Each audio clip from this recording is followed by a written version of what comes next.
Camellya is finally here, and today we're going to do a free-to-play guide covering her kit, best echoes, weapons, and best teams.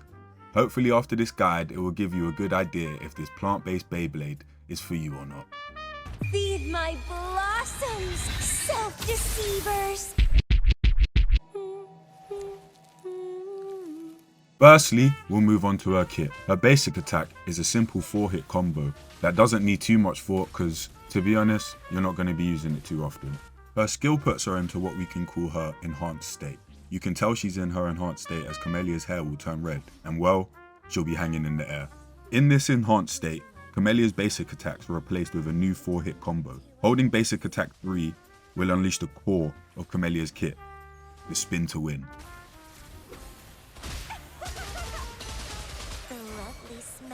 You can also press the skill button again to exit the enhanced mode and deal AoE damage. Next, we'll look at her Forte multiplier, F Emerald. I'll refer to this as her enhanced skill. This Forte doesn't use the Forte bar, but instead uses her Concerto energy. When Camellya has full Concerto energy, her skill will be replaced by her enhanced skill.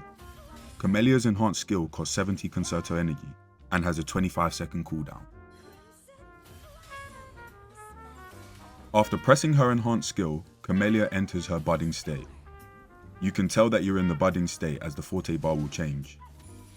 In the budding state, Camellya does around 50% more damage with her kit, except her enhanced skill and liberation. As she continues to dish out damage, the Forte bar will be consumed, ending her budding state once all the bar is finished. Swapping out will also exit the budding state. An important note is that in the budding state, Camellya does not generate any energy, so that won't go towards her liberation. And with that brings us to our Resonance Liberation. To be honest, this is just a huge nuke, so level it up to get big damage.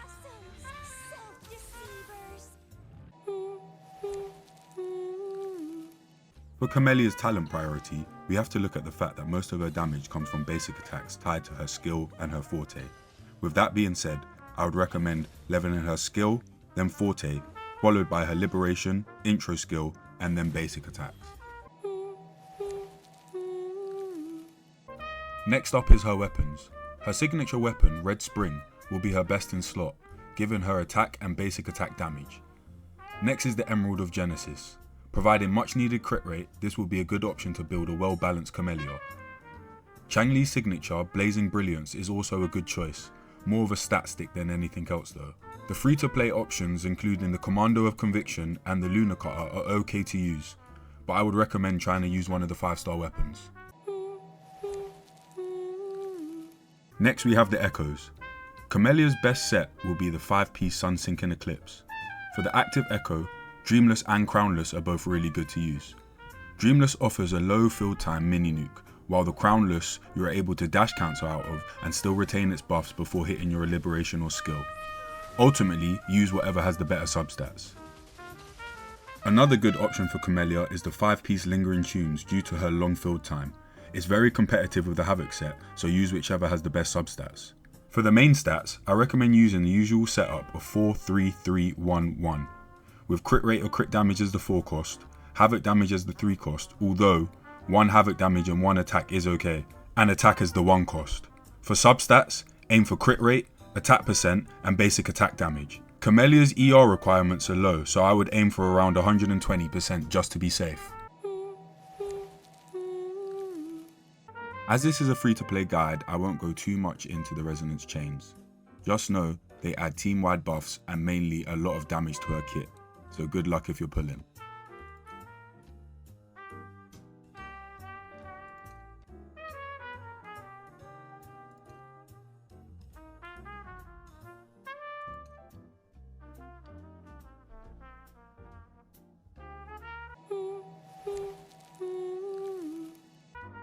Now for the last part of this guide, we'll be looking at Camellya's best teams. With the current state of the game, Camellya doesn't have too many good options for great teammates. The best right now is none other than Sunhwa, who pairs well with Camellya, offering her multiple buffs with her kit, including a huge basic attack buff lasting 14 seconds, and she also has access to the Moonlit set that buffs Camellya further. The most common team archetype will be sub DPS, then healer/support. The best for this role currently is Shorekeeper, who pairs surprisingly well with Camellya as their cooldowns match perfectly. If you don't have Shorekeeper, Verena is of course the best next option, offering similar buffs and quick concerto energy for short field time. If you have neither, Baiji is also viable in this role.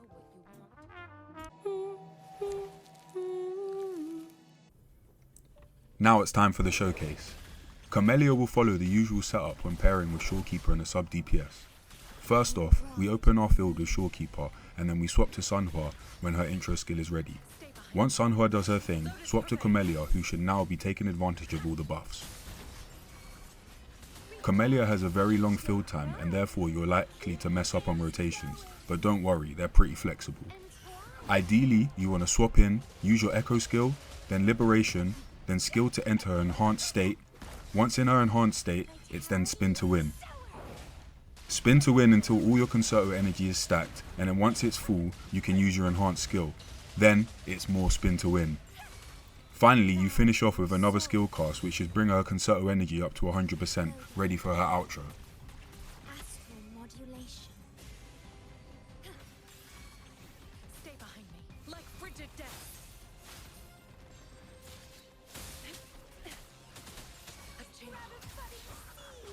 Feed my blossoms, self-deceivers.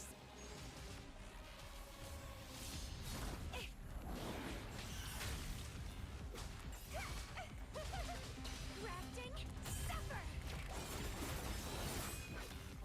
It's really fun.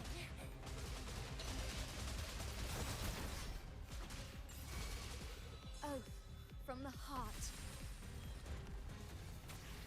In war with time. Stay behind. Frozen blockade. Engrave, not worth mentioning. Be alert. Struggle harder. Entertain me.